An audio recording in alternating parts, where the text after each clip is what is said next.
This is the next one that ignores all the sequels except the first one. Okay. It starts off, yeah. So it starts off right after the first movie ends, right? And Loomis is running out to go find him, much like he does in the original Halloween 2. And then they find him, and he's laying there dead. Like he does exactly what you said. He went 20 yards and then just dropped dead. Mm-hmm. Then they take him to like the morgue or whatever, and then the detectives all come in, and everybody's kind of trying to figure out like why he did what he did. And the rest of the movie is just this big investigation as to like why did he do it. Yeah. Oh, okay. And maybe he's not dead. Maybe instead he's not at the morgue. He's in like a hospital, and he's in critical condition, but he's not dead. And you have him there the whole time. And maybe by the end of the movie, he recovers and gets up again. Oh, okay. So there's still ways to like keep it open and mysterious, but it could just be a much better movie that way. Like, because it's interesting, it's fresh, it's not just the same slasher recipe. You had another idea for like a sequel / prequel. So the 1978 scenes. Once I saw that you could bring back Loomis, like, okay, if Loomis could be in these again, well, then why don't we just have a whole movie about Loomis? It would just be called Loomis. It would be a prequel, or more like a midquel, because it would take place after the incident where he murdered his sister, but before he escapes. And which they actually shot some of those scenes in the we were talking about this, the TV edit of Halloween, where Loomis is in the asylum talking to Michael as a kid. He's like, "You fooled them, Michael. But you didn't fool me." But you didn't fool me. So yeah, a Loomis prequel could be an interesting idea. But it goes further, because so there's this fan theory that the character Sam Loomis in Psycho is the same Sam Loomis in Halloween. And the theory goes, like, after his experience with Norman Bates, he devoted his life to understanding criminal psychology, and that's when he would have had to go to the UK or something to develop a British accent, because the guy studied at Oxford. Yeah. Yeah. There's obviously problems with this theory, but it's great. Like it's just, you want to make it work, and it could be, you could alter, details just to make this work if you want to do. So basically what I'm proposing is a universe where Norman Bates and Michael Myers coexist. Yeah.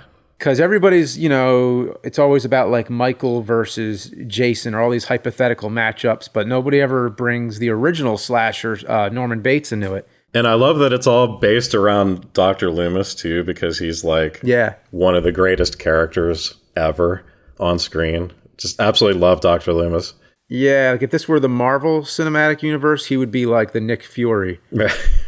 So, yeah, Loomis is at the center of all this. He has to talk to Norman to try to understand Michael.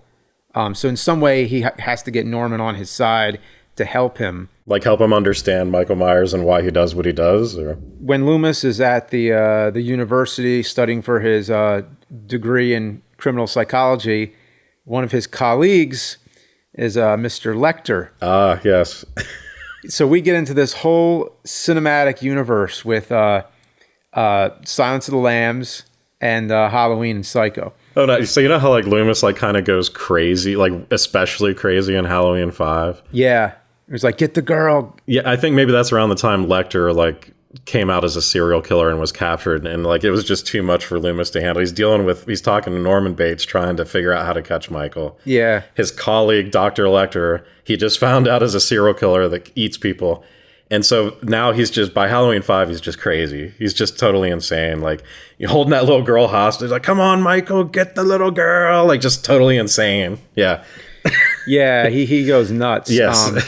And I like the idea you brought up too. You said that like Loomis was, he's kind of immortal too, because of all the stuff that happened. He burns with Michael in Halloween 2. There's no reason either of them should be alive. Yep. But they're like this, like, these polar opposites is like, I guess like good and evil, and they both like sort of need each other to exist. Loomis has zero fear, man. Like I feel like the only thing Loomis is really afraid of when it comes to Michael is what Michael could do to innocent people.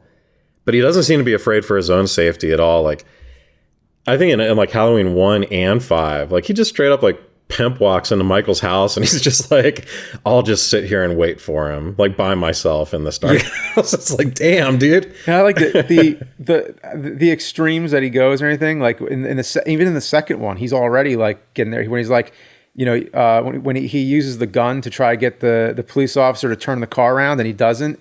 And then he says, what do you want me to give you, a warning shot? And he shoots the window out. Yeah, and then like, you know, the whole like, I've been trick-or-treated to death tonight. And Loomis is like, you don't know what death is. Like, just, it's so hilarious. You don't know what death is. It's so awesome.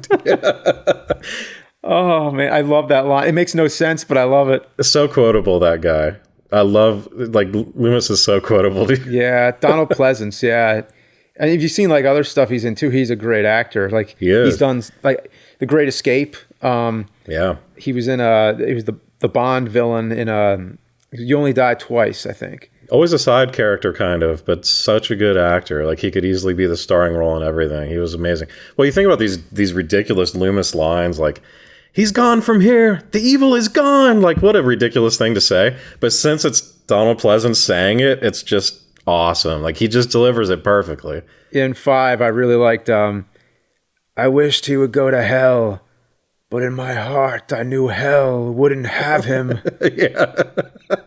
It's so great. Well, in the whole speech he gives the sheriff in the first one, like, I mean, remember this long speech about I met this child with the blackest eyes, you know, just the devil's eyes, all this stuff.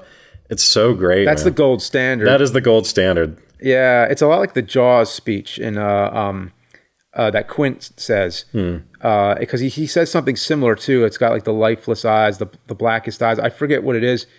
We're talking about the sharks. I always wanted to see a scene with Quint and Loomis, like in the same room, just sharing stories. Like talking about Jaws and Michael Myers, like just back and forth. Yeah. You know, the other funny thing about Loomis, like, so if I was going to come up with a sequel idea, no one ever believes this guy. Like, I think every movie he's in starts with him trying to warn the people of Haddonfield, like, Michael's on the loose. You have to get out of here, you know, protect yourselves. And they just never believe him, dude. And so, like, one sequel idea I have is just, he goes to Haddonfield, Michael's escaped, he's trying to convince everyone, he's coming home, you know, like, you gotta listen to me, I beg of you. And then they just don't listen. He's like, you know what? Fuck all of you, man. And he, like, goes to Florida, retires, and, like, the rest of the movie is Michael's just, like, wreaking havoc to Haddonfield, like, just laying waste, right? And every now and then it cuts to Loomis, like, just lining up a putt, you know, on the golf course, like, having a martini. Because that poor guy, like, just no one ever listens to him, dude. Oh, that's funny. But actually, I do have an actual idea for a sequel that's not a joke. So, and I wanted to, like, kind of combine it with your idea. Mm-hmm. So I really, like I said earlier, like the idea of there's no closure because there's no motive and you never find out why, right? And they kind of did this in Halloween 2018 where Laurie is like traumatized, right? And she just can't get over it after 40 years. She's still completely traumatized. So my idea was she should realize at some point that she's never going to get over this and she's desperate to figure out some way to move past it. So she actually confronts Michael at like the mental ward or wherever he's at. And so there's a scene where Michael's all chained up and he's behind a table and he can't move. And she's there just like screaming at him, like, how could you kill my friends? Like, why did you do this to me? Why did you kill your sister? And he's just looking at her, not responding at all. And, you know, Jamie Lee Curtis is such a great actress. Like, I can picture her just screaming in his face and crying and freaking out. And maybe even at one point she jumps over the table and attacks him. And, you know, like the guards pull her off and Michael doesn't even respond. And then eventually she goes home having accomplished nothing, still traumatized. And then eventually he escapes. And the rest of the movie is her tracking him down and finally killing him because he is just a mortal man. And finally gets the closure she needed. But mixed with your idea where while this is all going on, it's also cutting to 60, whenever Loomis and Michael are in the hospital together. Yeah, it was 63. Kind of like telling both stories at the same time, back and forth. Mm-hmm. So, yeah, that's kind of my actual idea for a sequel.